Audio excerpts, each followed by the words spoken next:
All right, everybody, and welcome to the Touch of Gaming podcast. Back for another week. This is episode number 135, recording on Thursday, May 2nd, 2013. As always, I'm your host, Lloyd Hannison, and joining me in Half in the Darkness, Jared Schultz. Jared, how you doing, my friend?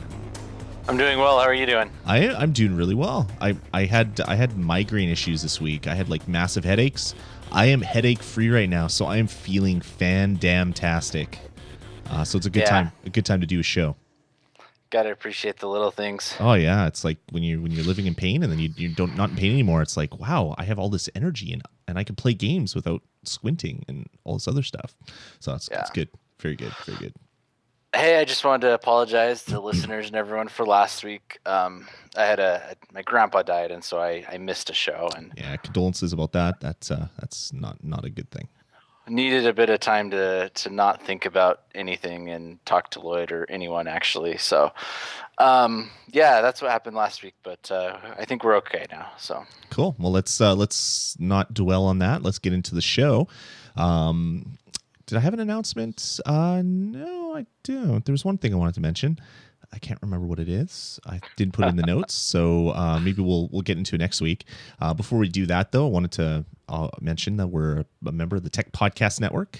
Find out other shows like this one over at techpodcasts.com. So, Jared, let's get into the meat of the show. What have you been playing on your iOS devices? Well, I've been playing quite a bit. Just going to mention a few here that have been taking a bit more of my time and I've really been enjoying. So I've been playing a little game called Cut the Rope. This is Cut the Rope Time Travel. It's the new one. It's a very much like Cut the Rope. They have continuously, to me, Cut the Rope and Where's My Water are pretty much the best physics puzzlers out there. Like, I go back and forth between which one I think is better. But Cut the Rope, they keep bringing out new updates and new mechanisms for it, and they've done it again, except this time the only difference is your little Om-Nom, and you're traveling through time, and you get to, in the different time periods, you get to try and feed two Om-Noms, and one seems to appear to be Om-Nom's ancestor. So you go and you start off in the Middle Ages, and there's like a little Om-Nom with a helmet, and Om-Nom in the Renaissance. Eventually you get to go like Pharaoh Om-Nom with the little Egypt thing, Pirate Om-Nom. It's great, and Caveman Om-Nom, which is just funny. So I've actually been playing through it quite a bit. I'm a little over or right around halfway through the game, so I hopefully will be able to review this for you soon. But if you like Cut the Rope, you're going to like this one. You just have to figure out how to handle two pieces of candy with two Om-Noms, current day Om-Nom and past Om-Nom. And so it's pretty fun. And lots of different new mechanics that make it fun. So then I've been playing, let me go look at my list of what I was going to talk about. Nimble Quest. I am still playing a whole bunch of it, and it just updated today, which makes it a little less crazy to get the 3rd star on your guys. Instead of 100,000 gems, it's now only 40,000 gems, which is appreciated because I did not have 3 stars on anyone. So hopefully now I can actually get some 3-star guys. They've been doing things a little bit weird. It feels a little bit like they changed the arena so that you have to use a specific guy. And in doing that, every once in a while they use a later one, and it almost feels like they're trying to cash grab by getting you to want to participate in the arena. And so they put a really late guy in there so that you then have to spend money to get him. And also to unlock characters, it used to be $1, and now it looks like it's $1.99. So they still are feeling a little bit like they're reaching for my pocket a little too often, but it's still a good game. Still really enjoy it. Enjoy the mechanics. I hope that they keep doing stuff with it. I'd really like to see some sort of achievements because I probably would have earned half of them by now. Mm-hmm. And our guild is still doing really, really well. I mean, we're consistently getting in the top 30, and we're beating some really well-known places, and that makes me happy. So, and we're getting 20 20 tokens pretty much every couple days as these little arena tournaments kind of wind their way down. It's been pretty damn good. Yeah, so you just pay one to get in, maybe one or two extra to buff your guy, and then pretty much every time you'll get 20 because we're doing that well. Exactly. So make sure if you're playing this game to join the guild name of ToG, ToG, and you can join our group and come join the fun. It's been really really awesome.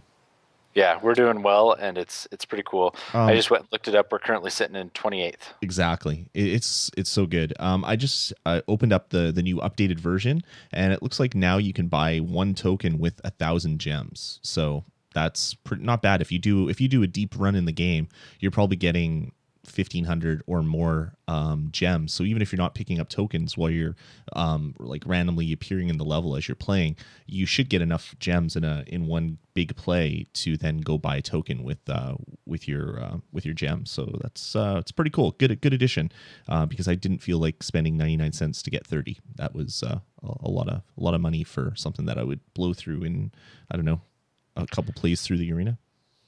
Yeah, I think that's kind of been my issue in general with in-app purchases is as soon as they are disposable or consumable, that's kind of where I don't like them. Mm, I want something that if I'm going to spend money on it, I want it to help my game as long as I want to play that game, as opposed to maybe just speed myself up a little bit. right.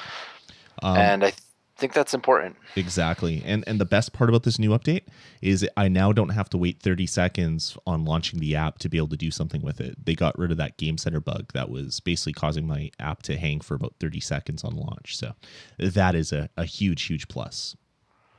Yeah, I was having the same thing. Like every time you'd launch it, you'd get it like 2 or 3 seconds into it, and all of a sudden it just hang up, and you'd Hmm. have to just sit there and wait. And then all of a sudden it'd resume again, and if you weren't paying attention, suddenly you'd die. Yeah, I had that happen a few times. And then the last game I've been playing is actually a game that just came out this week. It's a game called Eclipse: New Dawn for the Galaxy, and I've been really interested in this game because Eclipse, for those of us in the board gaming world, is one of the biggest releases of last year in the board games. It's a 4X game: explore, expand, exploit, exterminate, and it's a very very interesting game. I actually have not had the opportunity to play the board game version, but I've been very very interested in it. The reason being just because it's getting great reviews, and I'm a really big into board games. I love board games. And so I was really excited for this one. It came out, it did come out at a premium price. It came out at $6.99. It's also iPad only, which means that whenever I want to play it, I have to go and sneak away the iPad. However, this game is worth trying to do that because I'm really, really enjoying this game. I'm not sure. It feels almost a little too complex that makes me nervous to try and play it without the the computer keeping track of everything. Hmm. But I'd like to continue to play with it and try some more and learn the game a little bit better. And it's kind of a cool way to do it because it means that I, for $7, get to try out a game and decide whether or not I want to buy the $50 board game. So it's really great. I'm actually enjoying it quite a bit. Um, it is a little complex, so uh, yeah, it's pretty good. Um, it definitely does need the extra real estate of the iPad screen Mm. because there's a lot of things going on as you're trying to lay down your hexes and build your colonies on your different planets and everything else that you're doing in the game. Um, I so far am enjoying it. I have not had as much time as I would like to play through it. I've only think played one full game along with the tutorial, but really enjoying it. And yeah, I'm gonna keep checking this one out and hopefully have more to say about it. And that one is Eclipse: New Dawn for the Galaxy. So yeah, that's what I've been playing. What have you been playing, Lloyd? I've been playing quite a bit. I've been playing Nibble Quest as well. Haven't been playing as much as I used to. I basically get in, I compete a few times for the arena, and then I usually don't play again until the arena flips open to the next one, and then I play that a few times. So taking a bit of a break from playing hardcore to get gems. Also playing Simpsons Tapped Out. Been talking a lot about that one. I'm like 400 snakes away from getting the last prize from the snake whacking thing that they have going on right now. So Do you know how much longer it goes? till May 9th. So I got plenty of time. I have like 12,070 or something, and I need 12,500 to get the last item. So you just need like 400 more, you said? Yeah, 400-ish more snakes. So do you just have to hope that they come up, or do you have to ask for people to lay them? Yeah, they randomly will start appearing. Like they spawn. It seems like every 10 minutes or so, a snake spawns. Every 4 hours, I have these items that generate snakes. So every 4 hours, they're ready to be harvested. Yeah, and that's it. People can also leave eggs and stuff in my Springfield, which a lot of listeners have been playing with us, like Jay Carguth and a couple other people, which has been pretty cool as well. So yeah, it's fun. I'm just so addicted to it. Like an update just happened to pop on my game today. It's like in this Sunday's Simpsons, what is it? Mo gets a new suit. We've given you his new suit. It's like, okay, I don't know why I want a suit, but basically you got a suit, and then you can use it to basically have other things for Mo, the character Mo in the game, to do and stuff like that. It's cool. It's just so much fun to play and stuff. And I'll be happy once all the snake business done, because then I won't have to be like squashing snakes every 5 seconds, but it's still a lot of fun to play. But I've been playing some newer stuff. Sorry, you were going to say something, Jared? I was just going to ask, is it are you returning the favor whenever they leave you snake eggs? Yeah, the thing is, it doesn't tell you who left the eggs on your farm or on your Springfield. I keep calling it a farm, even though it's obviously not a farm. So pretty much every day or two, I'll pick one of my podcast listeners, and I'll leave like 200, 300, or 400 eggs on their Springfield, because I got lots. So I think it was like 3 days in a row I dropped on his Springfield multiple times. So yeah, he wasn't too upset about that, obviously, because it helped him, but it took a while to do that. And then there's a couple other people as well, which has been really cool. One guy sent me an email. He wanted to know what my Origin user ID was, because he wanted some more people to play with. So left a bunch on his farm as well. So pretty much, if someone wants to have you leave some back, they need to like write their name on your Springfield. Yeah, exactly. Or drop me a note. Write their name in snake eggs, and you will return the favor. Yeah, like Jay Carguth, the first day that he went onto my Springfield, he started writing out VG podcasts with eggs, and I was like, that's worth a couple hundred eggs. Went and dropped a couple hundred eggs on his farm, so that was good. Cool. Sorry. Yeah, besides that, I've been playing some newer stuff. House of the Dead, Overkill, The Lost Reels. I'll be reviewing that one later today. If I can talk, I'll be reviewing that one at the end of the show, which will be good. Picked up Lego Batman DC Superheroes and been playing that. It's $5, and it's essentially Lego Batman shrunk down. Or I guess not really even shrunk down. It's on the iPad. It's on the iPhone as well, but I've been playing it on my iPad. And it's essentially the same game as the console version, but it costs $5, not $20 or $40, depending on if you're buying it used or new. It's pretty amazing. There's two control schemes. There's the casual one where you just tap on things, and if you tap on a bad guy, your Batman will go and just start punching him until he blows up. Or there's one where you can basically use an on-screen D-pad and buttons. So great so far. I beat the first mission. Gonna keep playing. It'll be kind of my go-to game over the next little while. So that's good. Probably do a review of that one in maybe a couple weeks once I've been digging through it. I also picked up Star Wars Pinball because it went on sale. It dropped down to 99 cents, which gets you one of the 3 available Star Wars tables. Yeah, it's pinball and it's Star Wars. It's actually a lot of fun. Been playing that one as well. If you like pinball or you like Star Wars, definitely worth the 99 cents. It has two other tables that you can purchase through in-app purchase. There's the Clone Wars table and the Boba Fett table, and they're available in-app for 99 cents each. So if you want more pinball action, you can buy them. The thing that this one does is you have a Jedi or a Sith meter, and the more games that you play, or the more times you play, the higher your score, the more friends you have, and the more tables that you play. So if you buy the other tables, you get a bonus to your score multiplier, and then you can compete with other friends to have the highest score and stuff like that. So it's a lot of fun. I dig it. I like Star Wars and I like pinball, so it's kind of a perfect fit for me. So been playing that one. And also picked up Star Command, and I know you were pretty interested about hearing about that one, Jared. Yes. Tell me all about it, please. So I was really interested in Star Command 2 years ago when it was announced on Kickstarter. It's been a long time since the game was first announced and first talked about, and it kind of hit the App Store in a form that wasn't really what was promised on the initial Kickstarter.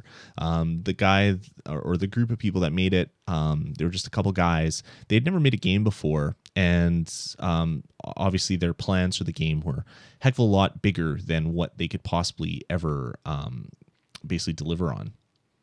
So in Star Command, you basically play as a ship commander. You get a ship, and then you hire people to get on your ship. You create different sections of your ship to do different things. Like you can make a weapon station or an engineering station or a shield area or a healing place. And then you go on missions. You're basically given missions from Starfleet Command or Star Command, and then you go to a planet or a section in space, and then something happens. You get into a battle. You blow up the ship that's attacking you, and then you get credits. But you don't get like money. You get things in the game that are called tokens, and these tokens are kind of the currency that you use to build everything. So if you want to hire people, they cost a token. If you want to build a specific kind of room, so if you want to make a new weapon room, so if you're going to make the laser cannon or photon torpedoes, they require a certain combination of these tokens. The tokens appear in three different colors: red, blue, and yellow. Red is for the weapons, blue is for science, and yellow is for engineering stuff. So if you're building a weapon, you'll probably need two reds and then one other color. And then each of those rooms that you build, you can upgrade. So basically the missions basically, as I said, have you go to an area and do something. So you go to an area and blow up a ship. The thing I'm not too sure about yet is when the game was originally talked about, it was supposed to be turn-based. It turns out that it's not turn-based at all. It's actually real time, and the battle mechanic is really bizarre. So you'll be firing your lasers at someone, and you have to wait for the laser to charge up. And it takes a while, and when it charges up, you hit the laser button, and then the screen changes to these three circles with other circles above them, and these little dots on the outside of circles rotate, and you have to hit the screen when the dot is inside the small circle that rotates around the big circle. And there's three of them, and they all go at different speeds. So you can have no shots, you can have one shot, two shots, or three shots, depending on how well you play the minigame.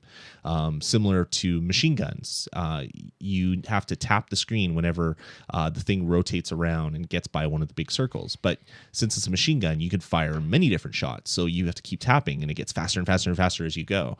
So it's almost like a WarioWare kind of mini games that are baked into this like real-time strategy-ish game.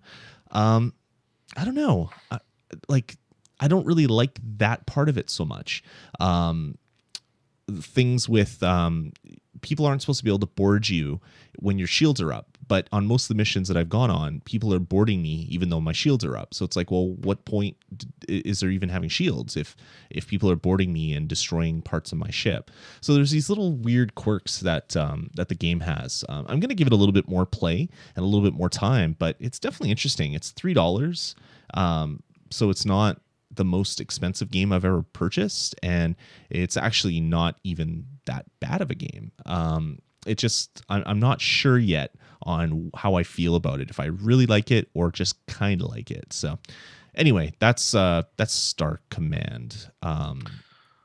It's interesting. Yeah, unfortunately, if it didn't have all the hype behind it, you might think, hey, this game is actually kind of interesting. But with all the hype and how long it's been going and waiting for it, now all of a sudden you're kind of expecting a big game and it's just not quite Yeah, amazing. yeah, Or, I definitely think that has something to do with it. There was like too much hype on this game. Talked about it for 2 years. They did 2 Kickstarters, and yeah, it's just kind of not what I thought it would be after thinking about it for 2 years. Not that I thought about it constantly for 2 years, but you know what I mean. yeah, and it's also interesting because they originally said it was going to be like a space exploring meets Kairosoft type game, Yeah, yeah. and it doesn't seem to quite be that. And what's really bad is a space exploring Kairosoft game sounds really, really good. Sounds like something I want to play. Exactly. Yeah, it's decent. I mean, it's not a horrible game. I'm really looking forward to getting deeper into it and playing it a little bit more. Cool. All right, that's it for what we've been playing. Let's get into news. First off, just a quick note that a free version of Angry Birds has just hit the App Store. It's called Angry Birds Friends, and many of you that are on Facebook have probably already played this game. It's a social Angry Birds game where you get a certain number of plays a day, I believe. You can send plays to friends. You can buy stuff to do well, and it's all about trying to get the highest score you possibly can to beat all your friends. I haven't played it yet on either Facebook or the iOS App Store, but it looks like it is something that's going to be pretty popular because it's Angry Birds and everybody loves Angry Birds. So thought I'd mention it here, but it's Angry Birds, so you probably already know that it's been out. Do you feel like Angry Birds that people are starting to get tired of it at all? Yeah, I am personally.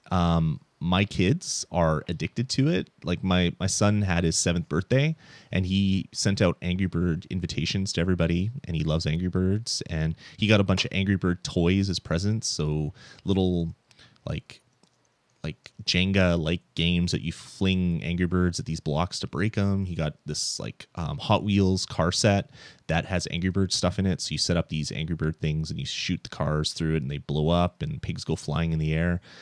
It seems like kids are still really into Angry Birds. At just everything, not just the iPhone games. Yeah, I don't know. It seems like some people are finally starting to get tired of it. So Yeah, we'll see. It'll be out there forever. It'll be out there forever. It's one of those things that I think is going to be like redone and remade and resold forever. It'll be like Mario in like when our kids have kids. That'll be the game that they play on their Xbox 12. It'll be like the original Angry Birds, and it'll be a retro game for them. Yeah, it probably has been now. Mm-hmm. Well, the next news story that we have on there is Apple has announced that they are nearing their 50 billionth app, which is just a crazy number. But 50 billion is a lot. And the cool thing is they, whoever downloads the 50 billionth app will get a $10,000 App Store gift card. That would be very good for my habits. Seriously, yeah, no, it'd be great. We could basically fund the store or fund the show for the next, couple of years. Review everything. It would be great. Yeah, but the cool thing is, instead of just having a one lucky person, they're also the next 50, since it's 50 billion. After that, we'll be getting $500 each. So I'd take that. Yeah, $500 each is nothing to shake a stick at, and so if you want to enter, all you have to do is download apps. They hit 10 billion apps in 2011, 25 billion apps in March of last year, and so as you can see, they keep increasing at a increasing rate, and it's getting faster and faster as they hit these milestones. So. Go download an extra app that's free, and maybe you'll get lucky and get the $10,000 App Store card. Yeah, that would be. I can't wait. I it happens whenever they have these promotions. It always happens when I'm sleeping. Like it's usually like someone in China that is up at a different time of the day than I am. So I'm sleeping. It's 3 a.m. and they download some free app and they get all the big money. Or I think it was England the first time that they gave away one of these big things, and then I think the next one was like China or something. So they seem to be happening on the other side of the world when North America is sleeping. So I don't know. Maybe this time it'll be Canada's turn, and it'll be in my house, and I will have all the monies. Will you buy me an app if you win? I will. I'll gift you many apps. I'll gift you $1,000 worth of apps, Jared. But I'll gift you some apps too. Okay. If I win. You'll have to create a Canadian App Store account for me to gift you stuff, though. That's the only problem. Oh, okay. It's not like I have a Canadian App Store account or anything. It's such a horrible problem. It's like, I'm not doing that to get free apps. That's horrible. Yeah, exactly. Except all right. I've already done it. Are you trying to get in all those Canadian betas, Jared? Maybe. All right, moving on. This is kind of a surprising app that hit the App Store. I was really excited when I saw it, and it turns out that it's not quite what I thought it was. A free game just hit the App Store this evening called Lego Star Wars: The Yoda Chronicles. And it's a Lego Star Wars game, but it's not the Lego Star Wars game. It's kind of a collection of mini games, sort of, but not really mini games. It's a collection of small little Lego Star Wars levels that you can go compete in.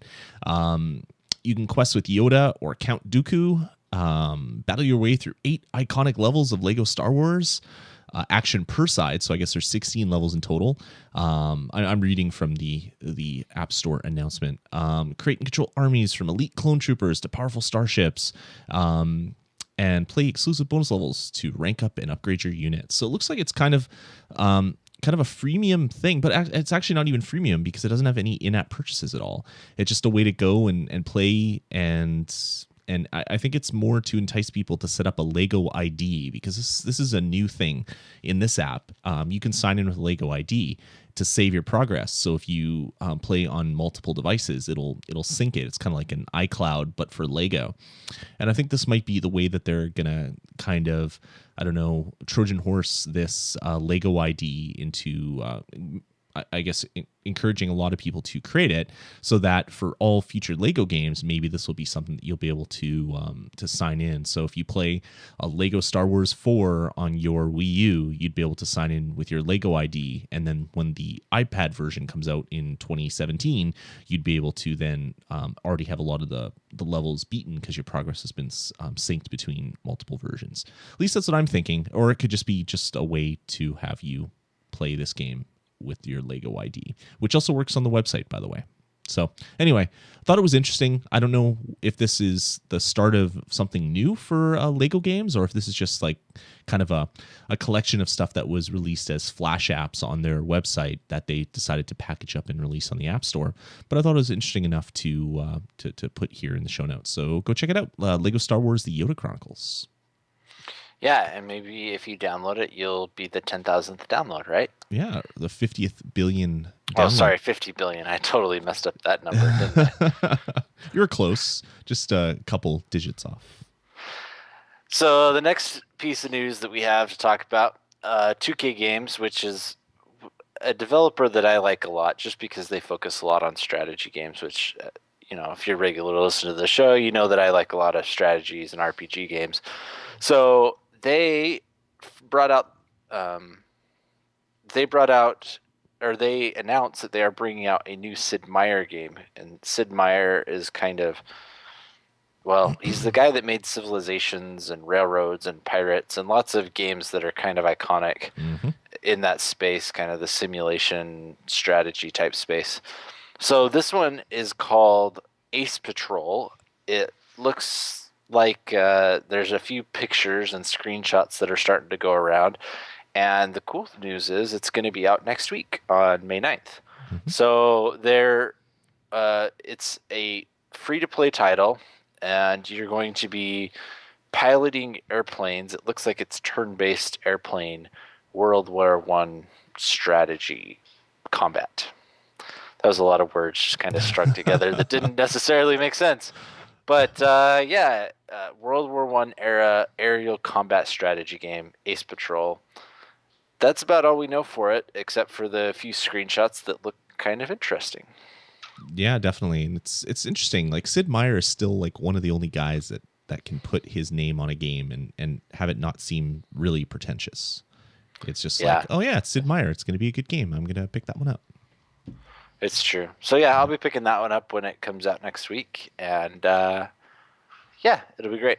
Cool. All right. Next up, this is just another note to everybody out there. A really popular Steam title, which did really well. It was part of a Humble Bundle. A lot of people really love it. Is called Frozen Synapse, is hitting the iPad on May 16th. So it's a turn-based strategy game that looks like something out of like the Tron movies. There's like all these like crazy glowy kind of characters. Played a little bit of it on Steam. I definitely will be picking this one up on the iPad because it's something that I'd rather play on a tablet. That'll be hitting on May 16th, and it looks like the game's expansion will actually be coming out as well, which is Frozen Synapse Red, which adds a whole bunch of other stuff and multiplayer. So I don't know if it's going to be an in-app purchase or if it's going to come at a later point, but they made the announcement that both those games are coming. So if you've played Frozen Synapse and maybe want to play it on a different device or heard a lot about it but never got a chance to pick it up, you'll be able to do that really soon on May 16th, which is pretty darn soon, a couple weeks away. And it just continues the list of like really popular games that end up getting released on iOS. Like there's the XCOM game. I mean, Sid Meier, a new game from Sid Meier. Instead of releasing it on PC, he's releasing it on the iPad. Same with like Frozen Synapse. So pretty cool. A lot of really big games are actually being released on this little platform, which I really dig. Yeah, Frozen Synapse sounds familiar. I thought I had a copy of it, but it looks like I don't have a copy of it in Steam, so I may just have to pick up this one. Yeah, definitely. All right, moving on. You know how we like to give Square Enix a really hard time, Jared? Oh, it's so much fun. I really like it. I really like doing it. Well, it looks like Namco Bandai has beaten Square Enix at their own crazy game. They released three apps, and they're $55 each. And I can't actually find them on the App Store right now. I'm wondering if they maybe got released, or maybe they're not available in Canada. Can you try to open one in the App Store and see if you can do it since you have a US account? Sure, I'm in the process right now for Idol Master. Yeah, Idolmaster. So Namco Bandai has released three $55 apps, and it looks like they are available in the US. They're just not available in Canada. Darn. So these are essentially ports of the PSP games that came out, and the PSP games were like probably $30 or $35, but they've been ported up to iOS, and they are available for purchase for $55 each, and they're essentially just the same game with different different idols and different music, but it's essentially the same thing. I don't. So Lloyd, what I hear you saying is you need me to buy you some US gift cards so you can get this game in the US store. Yes, exactly is what I was saying. Maybe when I win the $10,000 gift card for the 50 billionth app download, I will pick this one up. But it's just like, Namco has released a lot of apps. Like I'm looking at all of Namco Bandai's games. They have Namco Arcade, they have Tamagotchi, they have some Tekken games, Soul Calibur, Tank Battalion. They have lots of apps on the App Store. So they obviously know how this thing works. They know that it like people aren't going to pay $50 for an app, but apparently they think they will. Maybe they like the whole Idolmaster I don't know, experience is a big Japanese thing. There's people that go crazy about this stuff over there. It's more culturally appropriate over there, I guess. It's something that it's just one of the cool things that they do, I guess, when you're a kid in Japan. I don't understand why they would release it in the U.S. Of all places, because no one knows what Idolmaster is. The game has been released, but it just didn't sell well. Yeah, I don't know. So anyway, the Idolmaster Shiny Festa rhythmic record, melodic disc, and harmonic score are available on the App Store in the US for $55 each. Yeah. Well, and the crazy thing is it's one game that they've split into three chunks. And no, it's actually three separate games. Oh no, the story I read said that it was one PSP game that was split into chunks. Yeah, it was three separate games on the PSP actually. Yeah, so but the fact that they raised the price, and then it's also huge. If you download it, it's saying it's 2 gigs and 3 gigs installed. 2 gigs installed. It's 3 gig. Like, yeah. I what is this, and why is it on the App Store, and why are they selling it? Like, I don't understand this. I'm curious how many they sold, if they're even going to make back any of the money that they spent importing this over. Yeah, well, apparently they've just learned too much from Square Enix. Yeah, this is absolutely insane. So Square Enix has a pass for the next little while until they get even more crazy. But yeah, Namco, yeah. This isn't a PSP. This isn't a console. $55 is console price. This is not a console. Good luck, because you're not going to sell very many of these, I'm sorry to say. Yeah. All right. Anyway, enough craziness, Jared. Let's get into the reviews. Do you want to kick it off, or should I jump into my review? I probably better kick it off, because I think I'm going to have two. So I think you have just one, and so that way people don't get too sick of hearing me straight. All right. So my first game that I'm going to be reviewing today is called The Tribes, and that's with as you would say, a Z at the end. A Zoid. Oh, wow. You're just really making fun of Canada now, aren't you? Yeah, that was unintentional, but still good. So the Tribes, I have regularly told people that I kind of like to have a free-to-play game that I like to check into throughout the day and just have going on. It's pretty good. So the Tribes has been that game. It got recommended to me by US Ozgirl, that is kind of a regular. And yeah, it's a pretty standard city builder, except that you take over basically like a prehistoric civilization, and you somehow have figured out the technology to send yourself back in time. You're talking to a professor who isn't there with you, but there's kind of a story going on as you're trying to uncover this whole world in the past. And yeah, so it's a city builder. You get commercial buildings that you put money into, and they're able to make more money out of if you leave it for 2 hours. Then you end up getting food, so you have fields that you can grow food on. You have little like lumber mills where you can cut down trees. You have stone pits where you collect stone, and each one of these is a higher level resource, and you slowly build what resources are available to you. So early in the game, it's just kind of like wood and food, and that's it. And you slowly build yourself a nice little prehistoric civilization. It's kind of goofy. There's a funny story going on throughout it, a few tongue-in-cheek jokes, but that's pretty much it. I wish I had more details on it, but you get little dinosaurs that will attack the other caveman that sometimes come and invade your little city. Occasionally, you get enough money that you can buy a new area, which always costs a whole lot of money. Sometimes you're building warehouses so that you can store more goods, and slowly you start off with like cottages, and now I'm building like villas and mansions and hotels and all those sorts of things in my little prehistoric society.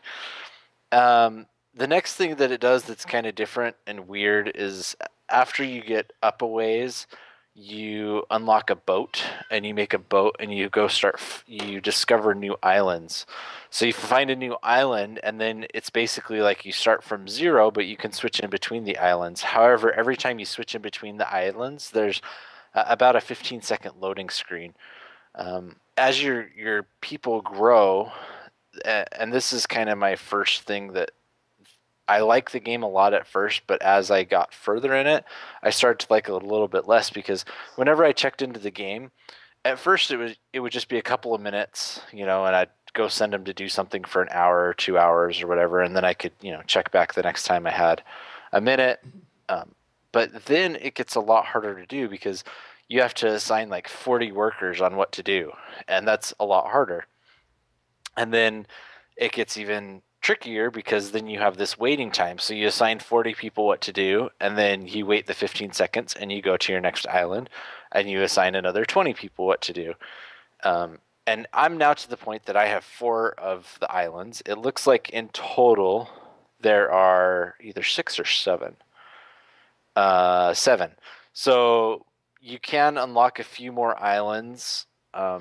I have not finished this game and playing it at about a month now, and it's really good. I like how it's put together. A couple of the things feel a little bit strange because, like, for example, I can do a job that's going to cost 30 minutes or 1 hour or 2 hours or 4 hours, and sometimes just the way that the returns are not quite right. Because it'll take like twice as many goods, but not return that many, or return or pay off as much, even though it's taking more than twice as many resources. I know that that's trying to get you to log in more, but yeah, it's a fun little game. I enjoy it. For me, the big issue is that it's just starting to take so long to check in. I went and timed myself this morning just to kind of see how I'm at. So currently I have 1 island at 40, 1 island at 30, 1 island at like 25, and 1 island at 10. And in order to give them all things to do, it took me around 10 minutes, which is kind of just too long for, checking in quickly, assigning people things to do. And a lot of them will only have stuff to do for a couple of hours. So, 10 minutes for, say, 2 hours, that's checking in a lot. So it's a very good game. I enjoy it for the freemium game that it is. I did go ahead and spend a couple of dollars to reward the developers on this. I was enjoying it, and they'll run lots of sales and deals and stuff. So all of a sudden you'll get like triple gems, and of course gems are the premium currency that you can buy buildings that otherwise are unavailable to you, or they can help speed up stuff. But there was no permanent upgrades in this one, like we were talking about with the consumable in-app purchases compared to permanent in-app purchases. And yeah, so it's really, really good. I'm going to give it a 4 out of 5 and say that if you're looking for kind of a city builder one, this is a very good option. Just be aware that as you play the game longer, your check-ins get kind of excessively long. I can't even imagine if I was having to wait through those screens and trying to assign 7 different islands what to do. I've already taken to giving them all longer jobs, at least 4 hours or sometimes 6 or 8. But sometimes it just doesn't. It feels a little annoying to take so long to check in and give them all stuff to do. So that's the Tribes with a Z. Or a Z, or a Zoid, whichever you prefer. And I'm going to give it a 4 out of 5. It's free on the App Store. Awesome. So thanks for that Zoid-filled review, Jared. No problem. Anytime. Shoal Zoid. Shoals with the Zoid. Awesome. Okay. Well, let's get into my review. I'm going to be reviewing a game called The House of the Dead Overkill: The Lost Reels. This is a $5 app on the App Store. So yeah, this is a Sega game, and this is kind of a spin-off of House of the Dead Overkill, which came out on the Wii U like 4 years ago, and then it was re-released a couple years back on the PlayStation 3. So it So came out on the Wii U 4 years ago. sorry, on the Wii 4 years ago, and then it came on the PlayStation 3 a couple years ago. But this is kind of a redone and remixed version of it. So House of the Dead Overkill is it's essentially it's a light gun shooter. So you are shooting zombies in the head, and their heads explode, and you go on to other areas and shoot more zombies. It's a on the rail shooter, so your path through the level is automatically figured out by the programmers, and you're basically just going there and shooting is pretty much all you're doing. House said Overkill, the Lost Reels, has 3 levels or 3 stories. There's Papa's Palace of Pain. What else? There's Ballistic Trauma, Scream Till Your Last Breath, and Naked Terror. They will strip your flesh. And essentially, the game is set up like a kind of a grindhouse movie. And the original game on the Wii was even more so. Basically, the game, I think, has a Guinness Book World Record for the number of swears that are actually in the game.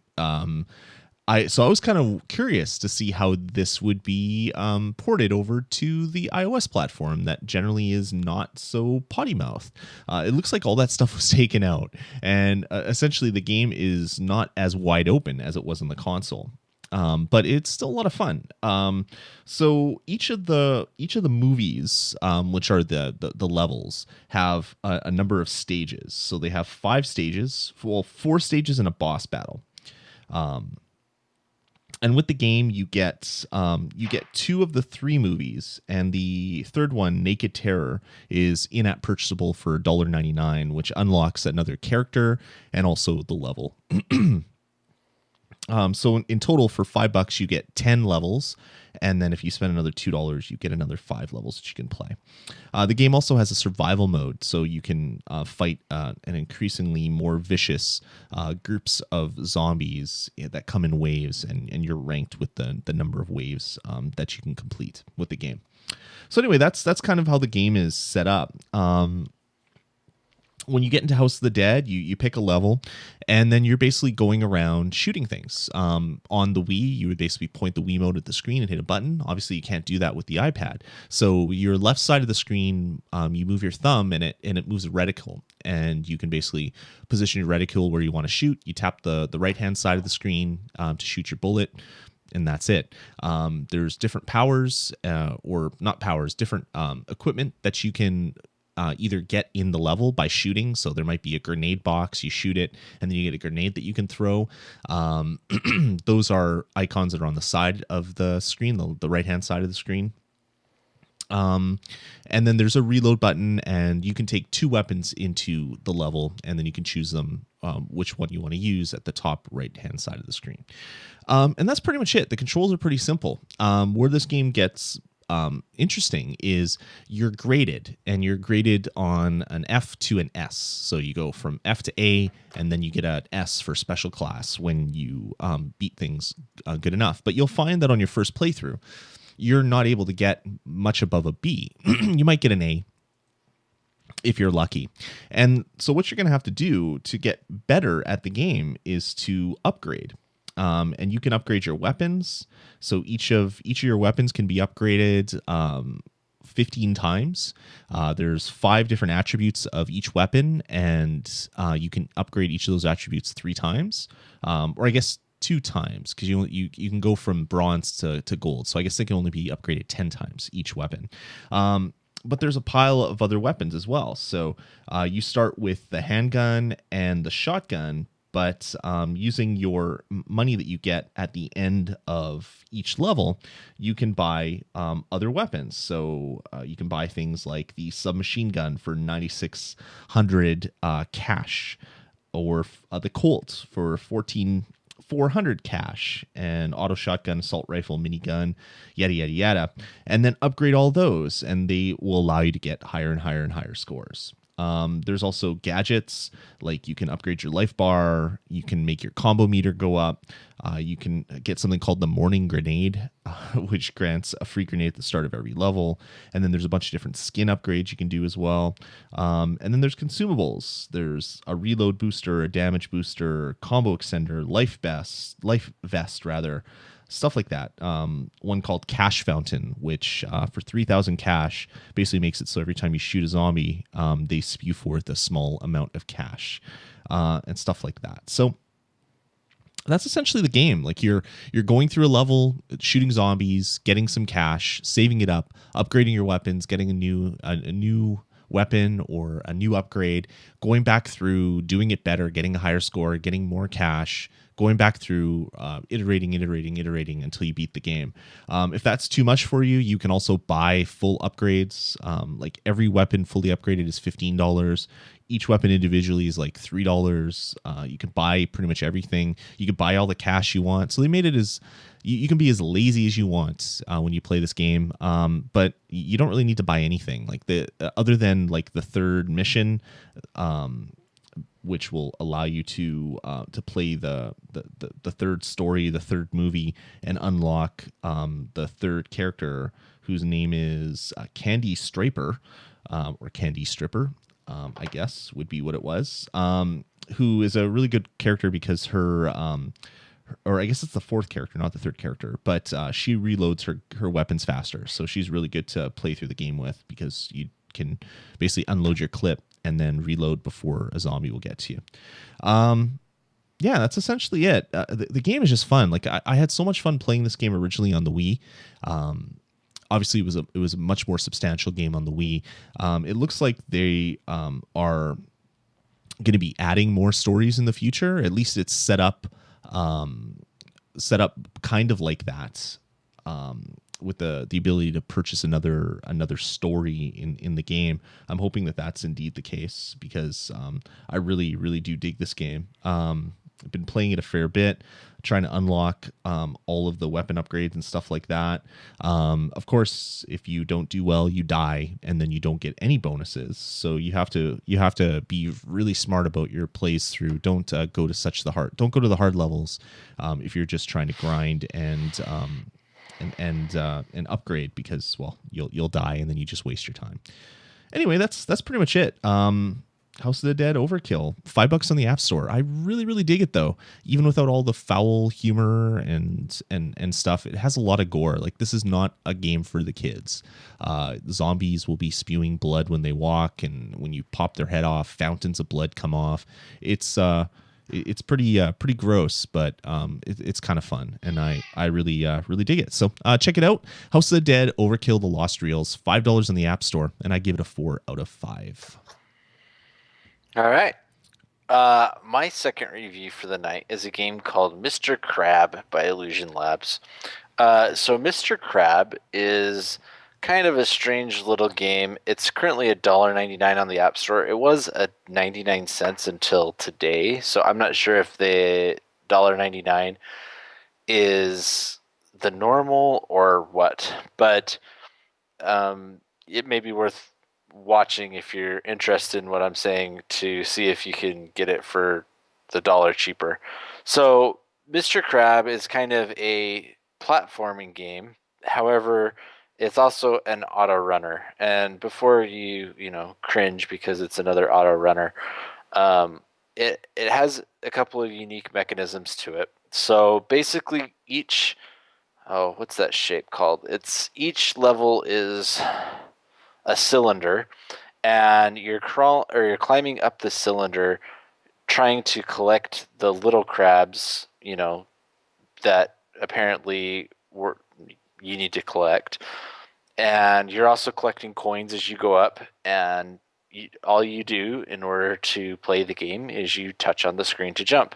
However, since it is a cylinder that you're crawling up and around and on the paths that go up, they change very significantly every time or as you play it. So, you'll have to do like little jumps and then bigger jumps, and they'll kind of mix it up. They start off with easy levels, and is a 3-star system on it. The 3 stars that you get, one is related to your speed, one is related to your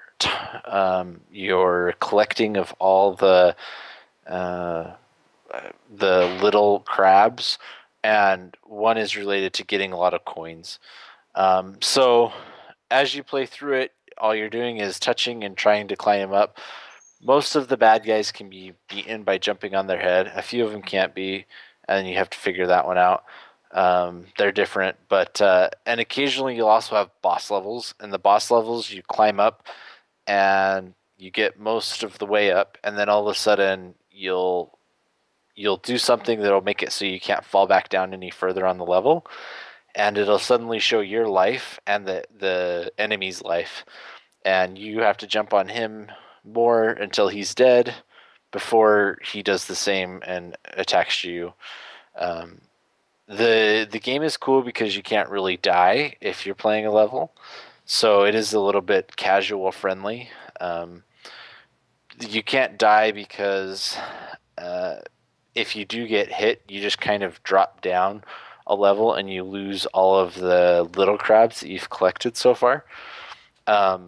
And yeah, it has a good art style to it. The crab's kind of goofy looking. He like has a crab, but he has like one of those like, I don't know, Chinese hats. I don't know, stereotype Chinese hats. And lots of different other things happen to kind of mix up the levels. There's not a ton of levels on this game. It looks like, I didn't count, but it looks like there's probably like 40-ish levels on the game. And they start off easy, and then you start unlocking medium levels, and then you get to hard levels. And the hard levels are really, really hard. They get to the point where it's very difficult to make it through the level. Or if you do make it through the level, it takes a lot of time. I also recommend, if you're going to try for more stars, to do it back to back as opposed to like going through it and then coming back to it, because you get to the point where you memorize little things about the levels, and if you come back, you've completely lost all of the work that you've done. I actually am finding myself really enjoying this game. You know, you're just touching the screen to get him to jump over the obstacles, and yeah, it's simple, but I like the art style. I think it's a little bit of a different take with the auto runner, even though it's the same thing where it's an auto runner and you touch to jump. But because it's on that cylinder that you're climbing up, and the way that they put it together, I think it's a really solid game, and I'm really digging it. So that's Mr. Crab. I know that you had played it. Did you have anything you wanted to say about it? No, I played the first 5 or so levels, and I don't know. It's not that I don't like it. It's just there were some other things that I had to play. So it's a game that I keep wanting to get back to and checking it out a little bit more. Yeah, I think I'm going to end up giving it, well, I know I'm going to give it a 4 out of 5. It's a game that's probably worth a look, especially if you get it at 99 cents. And yeah, I'm enjoying it. It's a little kind of game that you can play for a couple of minutes and beat a level and put it away and have accomplished something. That's Mr. Crab for currently $1.99 on the store, and check it out. Awesome. All right, well, that's going to about do it for this episode of the Touch of Gaming podcast. Jared, thanks for your 2 awesome reviews this week. Hopefully you guys can find a couple games out of the ones that we talked about this week that you want to pick up. Anything to add before we close this one up, Jared, since I cut you off, because I didn't know if I was getting audio from you, so I just kept on going, but it looks like I was getting audio from you. No, I don't got to have anything else. Sounds good. We'll talk next week. Awesome. All right, guys, thanks for joining us for yet another episode of the Touch of Gaming podcast. Yeah, we'll talk to you next week. Take it easy, and we'll talk soon. Later. That's not the right music, Jared. No, it's not. It wouldn't be a week off with the podcast if I didn't screw up with the sound.